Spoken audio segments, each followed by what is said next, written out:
Online class the flowers KG and high স্কুলের পক্ষ থেকে সবাইকে স্বাগতম জানাচ্ছি। রুটিন অনুযায়ী আমার আজকের ক্লাস অষ্টম শ্রেণীর বিজ্ঞান। অষ্টম শ্রেণীর বিজ্ঞান বিষয়ের দ্বিতীয় অধ্যায়ের জীবের বৃদ্ধি ও বংশগতি বিষয়বস্তু থেকে আমার আজকের ক্লাসের শিক্ষণফল মিউসিস কোষ বিভাজন বর্ণনা করতে পারবে। আজকের ক্লাস শেষে শিক্ষার্থীরা মিউসিস কোষ বিভাজন সম্পর্কে জানতে পারবে। আসসালামু আলাইকুম, অনলাইন ক্লাসে সবাইকে স্বাগতম জানাচ্ছি। আমি রুকসানা আক্তার, সরকারি শিক্ষক জীবনবিজ্ঞান the flowers KG and high school Moulvibazar. সুপ্রিয় শিক্ষার্থীরা, আশা করছি সবাই ভালো আছো, সুস্থ আছো এবং নিরাপদেই ঘরে আছো। রুটিন অনুযায়ী এখন আমার ক্লাস অষ্টম শ্রেণীর বিজ্ঞান। অষ্টম শ্রেণীর বিজ্ঞান বিষয়ের দ্বিতীয় অধ্যায় থেকে গত ক্লাসে মাইটোসিস কোষ বিভাজন সম্পর্কে আলোচনা করেছি এবং সাথে সাথে মাইটোসিস কোষ সম্পর্কে আলোচনা করেছি। আজকের ক্লাসে আমি মিউসিস কোষ বিভাজন সম্পর্কে তোমাদের বোঝানোর চেষ্টা করব।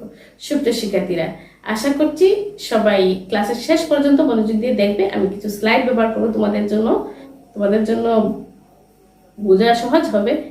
শেষ পর্যন্ত ক্লাস দেখবে এবং যে স্লাইডগুলো ব্যবহার করব মনোযোগ দিয়ে দেখবে, বারবার দেখে আয়ত্ত করার চেষ্টা করবে।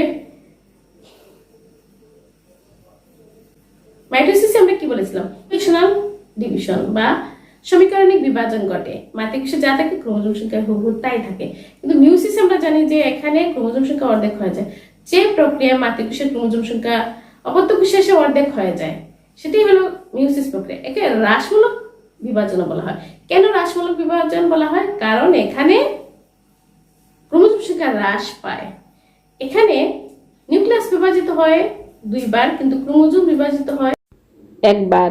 এখানে ক্রোমোজোম বিভাজিত হয় একবার, নিউক্লিয়াস বিভাজিত হয় দুইবার।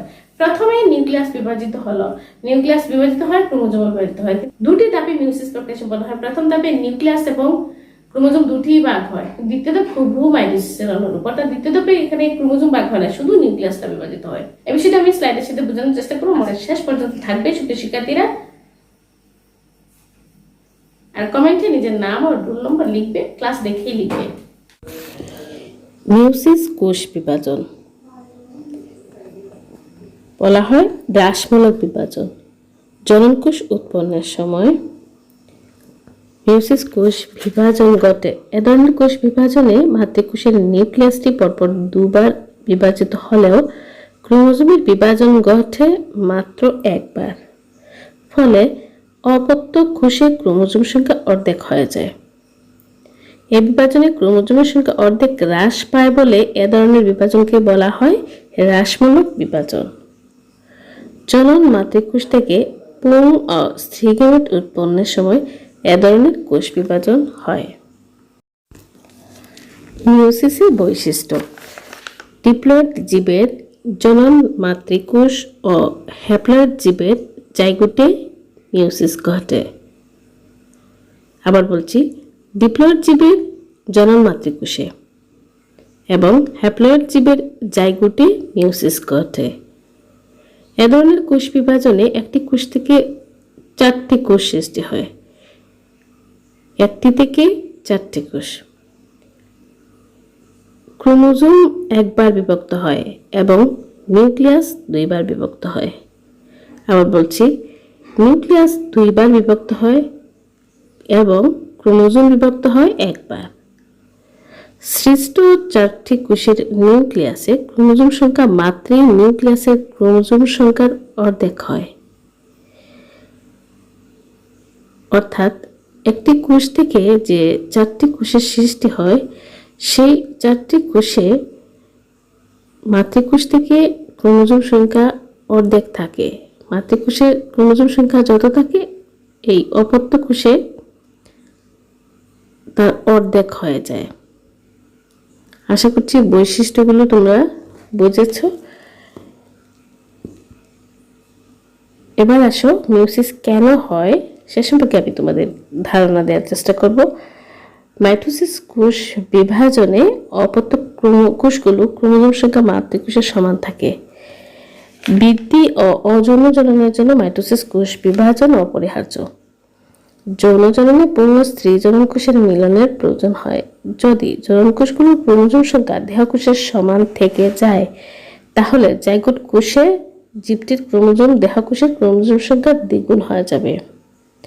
মিওসিস কোষ বিভাজনে জননকোষে ক্রোমোজোম সংখ্যা মাতৃকোষের ক্রোমোজোম সংখ্যার অর্ধেক হয়ে যায়। আবার বলছি, মিওসিস কোষ বিভাজনে জননকোষে ক্রোমোজোম সংখ্যা মাতৃকোষের ক্রোমোজোম সংখ্যার অর্ধেক হয়ে যায়। ফলে দুটি জননকোষ একত্রিত হয়ে যে জাইগোট গঠন করে তার ক্রোমোজোম সংখ্যা প্রজাতির ক্রোমোজোম সংখ্যার অনুরূপ থাকে। এতে নির্দিষ্ট যে কোনো একটি প্রজাতির ক্রোমোজোম সংখ্যার ধ্রুবতা বজায় থাকে। জননকোষ সৃষ্টির সময় এবং নিম্ন শ্রেণীর উদ্ভিদের জীবনচক্রের কোনো এক সময় যখন এরকম ঘটে তখন কোষের ক্রোমোজোম সংখ্যার সেই অবস্থাকে বলা হয় হ্যাপ্লয়েড। যখন দুটি হ্যাপ্লয়েড কোষের মিলন ঘটে তখন সেই অবস্থাকে ডিপ্লয়েড বলে। সুতরাং মিওসিস কোষ বিভাজন হয় বলেই প্রতিটি প্রজাতির বৈশিষ্ট্য বংশ পরম্পরায় টিকে থাকতে পারে। এখানে যে চিত্রটি দেখছো, এই চিত্র থেকে তুমি মিওসিস কোষ বিভাজনের মাধ্যমে কিভাবে জাইগোট সৃষ্টি হয় সে সম্পর্কে ধারণা পাবে। প্রথমে দেখো, উপরের দিকে জনন মাতৃকোষ ডিপ্লয়েড আছে। এই ডিপ্লয়েড জনন মাতৃকোষ থেকে আমরা জানি যে মিওসিস প্রক্রিয়ায় জননকোষ সৃষ্টি হয়। তো এখানে ধরো জনন মাতৃকোষের ক্রোমোজোম সংখ্যা আছে 2n সংখ্যক। মিওসিস কোষ বিভাজনে যখন একটি ডিম্বাণু বা শুক্রাণু সৃষ্টি হয়, অর্থাৎ জননকোষ সৃষ্টি হয়, তখন তার ক্রোমোজোম সংখ্যা অর্ধেক হয়ে যায়, অর্থাৎ n হয়ে যায়। 2n থেকে n। 2n ছিল জনন মাতৃকোষে, সেটি যখন জননকোষ সৃষ্টি করবে জননকোষে তার ক্রোমোজোম সংখ্যা n হবে, মানে অর্ধেক হবে, হ্যাপ্লয়েড হয়ে যাবে। এই দুই হ্যাপ্লয়েড শুক্রাণু এবং ডিম্বাণু যখন নিষেক সম্পন্ন করবে, মিলিত হবে, তখন আবার 2n সংখ্যক ক্রোমোজোম হয়ে যাবে, অর্থাৎ তার যে জাইগোটটি হয়ে যাবে 2n সংখ্যক। জনন মাতৃকোষের ক্রোমোজোম সংখ্যা যা ছিল জাইগোটে এসে একই রকম হয়ে যাবে। ফলে প্রজাতির ক্রোমোজোম সংখ্যার ধ্রুবতা বজায় থাকে। তোমার মনে প্রশ্ন হতে পারে, মিওসিস কোথায় ঘটে? মিওসিস কোষ বিভাজন প্রধানত জীবের জনন কোষ বা গেমেট সৃষ্টির সময় জনন মাতৃকোষে ঘটে। সপুষ্পক উদ্ভিদের পরাগধানী ও ডিম্বকের মধ্যে এবং উন্নত প্রাণীদের শুক্রাশয় ও ডিম্বাশয়ের মধ্যে মিওসিস ঘটে। এই বইয়ের 4র্থ অধ্যায়ে তোমরা এই বিষয়ে আরো জানতে পারবে। উদ্ভিদের পরাগধানী ও ডিম্বক এবং এর ভিতরে যে জননকোষ সৃষ্টি হয় সে সম্পর্কে তোমরা ধারণা পাবে এবং জানতে পারবে। মিওসিস কোষ বিভাজন প্রক্রিয়া সম্পর্কে আমি এখন তোমাদের বোঝানোর চেষ্টা করব। মিওসিস কোষ বিভাজনের সময় একটি জনন মাতৃকোষ পরপর 2 ধাপে বিভাজিত হয়। প্রথম বিভাজনকে মিওসিস 1 এবং দ্বিতীয় বিভাজনকে মিওসিস 2 বলা হয়। প্রথম বিভাজনের সময় সৃষ্ট 2টি অপত্য কোষের ক্রোমোজোম সংখ্যা মাতৃকোষের ক্রোমোজোম সংখ্যার অর্ধেক হয়। দ্বিতীয় বিভাজনটি মাইটোসিস বিভাজনের অনুরূপ, অর্থাৎ প্রথম বিভাজনে উৎপন্ন প্রতিটি কোষ পুনরায় বিভাজিত হয়ে 2টি অপত্য কোষের সৃষ্টি করে। এক্ষেত্রে অপত্য কোষের ক্রোমোজোম সংখ্যা মাতৃকোষের ক্রোমোজোম সংখ্যার সমান হয়। ফলে একটি জনন মাতৃকোষ থেকে 4টি অপত্য কোষ সৃষ্টি হয় এবং জনন মাতৃকোষ থেকে তার ক্রোমোজোম সংখ্যা অর্ধেক হয়। আমি আবার বলছি, মিওসিস কোষ বিভাজনের প্রথম বিভাজনকে বলা হয় মিওসিস 1 এবং দ্বিতীয় বিভাজনকে বলা হয় মিওসিস 2। প্রথম বিভাজনের সময় সৃষ্ট 2টি অপত্য কোষের ক্রোমোজোম সংখ্যা মাতৃকোষের ক্রোমোজোম সংখ্যার অর্ধেক হয়। দ্বিতীয় বিভাজনটি মাইটোসিস বিভাজনের অনুরূপ হয়, অর্থাৎ প্রথম বিভাজনে উৎপন্ন প্রতিটি কোষ পুনরায় বিভাজিত হয়ে 2টি অপত্য কোষের সৃষ্টি করে। মিওসিস 1-এ ক্রোমোজোম ও নিউক্লিয়াস উভয়ই বিভক্ত হয়, কিন্তু মিওসিস 2-এ অর্থাৎ দ্বিতীয় বিভাজনে শুধুমাত্র নিউক্লিয়াসের বিভাজন ঘটে, ক্রোমোজোমের বিভাজন হয় না। অর্থাৎ প্রথম বিভাজনে উৎপন্ন প্রতিটি কোষ পুনরায় বিভাজিত হয় দুটি অপত্য কোষের সৃষ্টি করে দ্বিতীয় বিভাজনে। এক্ষেত্রে অপত্য কোষের ক্রোমোজোম সংখ্যা মাতৃকোষের ক্রোমোজোম সংখ্যার সমান হয়। ফলে একটি জনন মাতৃকোষ থেকে অপত্য কোষ হয় 4টি এবং তাদের ক্রোমোজোম সংখ্যা হয় মাতৃকোষের অর্ধেক। আশা করছি তোমরা মিয়োসিস কোষ বিভাজনের প্রক্রিয়া বুঝতে পেরেছ। বংশগতি নির্ধারণে ক্রোমোজোম, ডিএনএ ও আরএনএ এর ভূমিকা সম্পর্কে আমি এখন তোমাদের বোঝানোর চেষ্টা করব।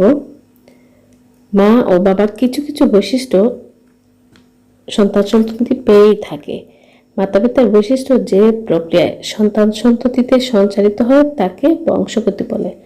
আর সন্তানেরা পিতামাতার যেসব বৈশিষ্ট্য পায় সেগুলোকে বলে বংশগত বৈশিষ্ট্য। বংশগতি সম্বন্ধে একসময় মানুষের ধারণা ছিল কাল্পনিক। পরবর্তীতে বিজ্ঞানীরা ব্যাখ্যা দিয়েছেন কিভাবে পিতামাতার বৈশিষ্ট্য তার সন্তান সন্ততিতে সঞ্চারিত হয়। 19বিংশ শতাব্দীর দ্বিতীয়ার্ধে প্রথম যিনি বংশগতির ধারা সম্বন্ধে সঠিক ধারণা দেন তার নাম গ্রেগর জোহান মেন্ডেল। বর্তমানে বংশগতি সম্বন্ধে আধুনিক যে তথ্য প্রচলিত আছে তা মেন্ডেলের আবিষ্কার তত্ত্বের উপর ভিত্তি করে প্রতিষ্ঠিত হয়েছে। এজন্য মেন্ডেলকে জিনতত্ত্বের জনক বলা হয়। নিউক্লিয়াসে অবস্থিত নির্দিষ্ট সংখ্যক সুতার মতো যে অংশগুলো জীবের বংশগত বৈশিষ্ট্য বহন করে তাদের ক্রোমোজোম বলে। তোমরা ষষ্ঠ শ্রেণী থেকেই নিউক্লিয়াস পড়ে আসছো। নিউক্লিয়াসের ভিতরে দেখেছো নির্দিষ্ট সংখ্যক সুতার মতো কিছু অংশ যা জীবের বংশগত বৈশিষ্ট্য বহন করে তাদের ক্রোমোজোম বলে। ক্রোমোজোমের গঠন ও আকার সম্বন্ধে আমরা যে ধারণা পাই তা প্রধানত মাইটোসিস কোষ বিভাজনের প্রোফেজ ধাপে দৃষ্ট ক্রোমোজোম থেকে পাই। গত ক্লাসে মাইটোসিস কোষ বিভাজনের প্রোফেজ ধাপ তোমরা জেনেছো। এই প্রোফেজ ধাপে ক্রোমোজোমকে স্পষ্ট দেখা যায়। এই প্রোফেজ ধাপে দৃষ্ট ক্রোমোজোম থেকে পাই। প্রতিটি ক্রোমোজোমের প্রধান দুটি অংশ থাকে, ক্রোমাটিড ও সেন্ট্রোমিয়ার। মাইটোসিস কোষ বিভাজনের প্রোফেজ ধাপে প্রত্যেকটা ক্রোমোজোম লম্বালম্বিভাবে বিভক্ত হওয়ার পর যে দুটি সমান আকৃতির সুতার মতো অংশ গঠন করে তাদের প্রত্যেকটিকে ক্রোমাটিড বলে। ক্রোমাটিড দুটি যে নির্দিষ্ট স্থানে সংযুক্ত থাকে তাকে সেন্ট্রোমিয়ার বলে। কোষ বিভাজনের সময় স্পিন্ডল তন্তু সেন্ট্রোমিয়ারের সাথে যুক্ত হয়। নিউক্লিক অ্যাসিড দুই ধরনের হয়, ডিএনএ এবং আরএনএ। ডিএনএ হলো ডিঅক্সিরাইবোনিউক্লিক অ্যাসিড, আরএনএ হলো রাইবোনিউক্লিক অ্যাসিড। ক্রোমোজোমের প্রধান উপাদান হলো ডিএনএ। বংশগতির ধারা পরিবহনে ক্রোমোজোমের বৈশিষ্ট্য নিয়ন্ত্রণকারী ডিএনএ ও আরএনএ এর গুরুত্ব অপরিসীম। সাধারণত ক্রোমোজোমের ডিএনএ অণুগুলোই জীবের চারিত্রিক বৈশিষ্ট্যের প্রকৃত ধারক এবং জীবদেহের বৈশিষ্ট্যগুলো বংশপুরুষানুক্রমে বহন করে। তাই বৈশিষ্ট্য নিয়ন্ত্রণকারী ডিএনএ এর অংশকে জিন নামে অভিহিত করা হয়। সুতরাং ডিএনএ হলো ক্রোমোজোমে অবস্থিত জিনের রাসায়নিক রূপ। যেসব জীবে ডিএনএ থাকে না, কেবল আরএনএ থাকে, সেক্ষেত্রে আরএনএ জিন হিসেবে কাজ করে। উদাহরণ হিসেবে আমরা বলতে পারি টিএমবি, তামাক গাছের মোজাইক ভাইরাস। জীবের এক একটি বৈশিষ্ট্যের জন্য একাধিক জিন কাজ করে, আবার কোন কোন ক্ষেত্রে একটি মাত্র জিন বেশ কয়েকটি বৈশিষ্ট্যকে নিয়ন্ত্রণ করে। মানুষের চোখের রং কিংবা চুলের প্রকৃতি, চামড়ার রং ইত্যাদি সবই জিন কর্তৃক নিয়ন্ত্রিত হয়। মানুষের মতো অন্যান্য প্রাণী ও উদ্ভিদের বৈশিষ্ট্যগুলো তাদের ক্রোমোজোমে অবস্থিত জিন দ্বারা নিয়ন্ত্রিত হয়। ক্রোমোজোম জিনকে এক বংশ থেকে পরবর্তী বংশে বহন করার জন্য বাহক হিসেবে কাজ করে, বংশগতির ধারা অক্ষুণ্ণ রাখে। মিয়োসিস কোষ বিভাজনের দ্বারা বংশগতির ধারা অব্যাহত থাকে। ক্রোমোজোম বংশগতির দ্বারা অক্ষুণ্ণ রাখার জন্য কোষ বিভাজনের সময় জিনকে সরাসরি মাতাপিতা থেকে বহন করে পরবর্তী বংশধরে নিয়ে যায়। এ কারণে ক্রোমোজোমকে বলা হয় বংশগতির ভৌতভিত্তি। আজকের আলোচনা থেকে কি বুঝতে পারলে? মিয়োসিস কোষ বিভাজনের মাধ্যমে বংশগতির ধারা অব্যাহত থাকে এবং ক্রোমোজোম সংখ্যা নিয়ন্ত্রণের মাধ্যমে বংশানুক্রমে প্রতিটি প্রজাতির সক্রিয়তা রক্ষিত হয়। আবার বলছি, মেয়োসিস কোষ বিভাজনের মাধ্যমে বংশগতির ধারা অব্যাহত থাকে এবং ক্রোমোজোমের সংখ্যা নিয়ন্ত্রণের মাধ্যমে বংশানুক্রমে প্রতিটি প্রজাতির সক্রিয়তা রক্ষিত হয়।